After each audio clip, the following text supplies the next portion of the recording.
বিচার চাইছি, যে নির্যাতিতার বিচার চাইছি। আরজি করে যে ঘটনাটা ঘটেছিল, এটা উচিত ছিল কি ছিল না? আমরা নারীরা কেউ সুরক্ষিত নই।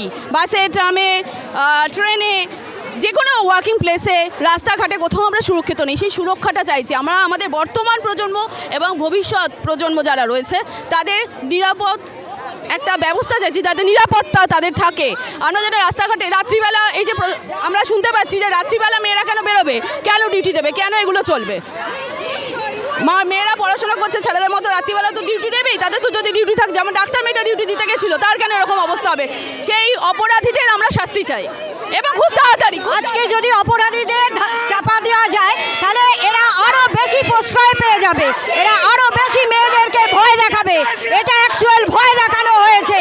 ভাবছে বোধহয় এইভাবে আমাদেরকে ভয় দেখিয়ে দমিয়ে রাখবে, কিন্তু এরা পারবে না, পারবে না, দর্শকেরা পারবে না, এই জানোয়াররা পারবে না। আরে যারা দোষীদের যারা ঢাকছে তারা তো আরো বড় অপরাধী।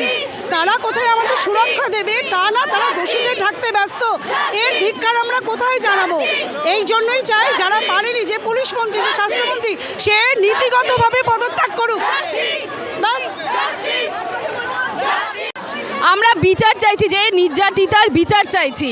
আরজি করে যে ঘটনাটা ঘটেছিল, এটা উচিত ছিল কি ছিল না? আমরা নারীরা কেউ সুরক্ষিত নই। বাসে, ট্রামে, ট্রেনে, যে কোনো ওয়ার্কিং প্লেসে, রাস্তাঘাটে কোথাও আমরা সুরক্ষিত নেই। সেই সুরক্ষাটা চাইছি আমরা। আমাদের বর্তমান প্রজন্ম এবং ভবিষ্যৎ প্রজন্ম যারা রয়েছে তাদের নিরাপদ একটা ব্যবস্থা চাইছি, যাতে নিরাপত্তা তাদের থাকে। আমরা যেটা রাস্তাঘাটে রাত্রিবেলা, এই যে আমরা শুনতে পাচ্ছি যে রাত্রিবেলা মেয়েরা কেন বেরোবে, কেন ডিউটি দেবে, কেন এগুলো চলবে?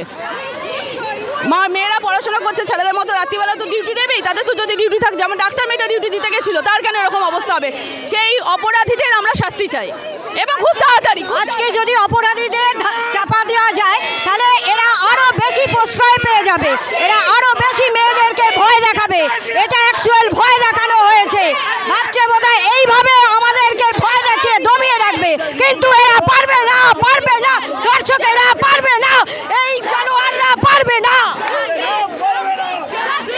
আরে যারা দোষীদের যারা ঢাকছে তারা তো আরো বড় অপরাধী। তারা কোথায় আমাদের সুরক্ষা দেবে তা না, তারা দোষীদের ঢাকতে ব্যস্ত। এর ধিক্কার আমরা কোথায় জানাবো? এই জন্যই চাই যারা পারেনি, যে পুলিশ মন্ত্রী, যে স্বাস্থ্যমন্ত্রী, সে নীতিগতভাবে পদত্যাগ করুক।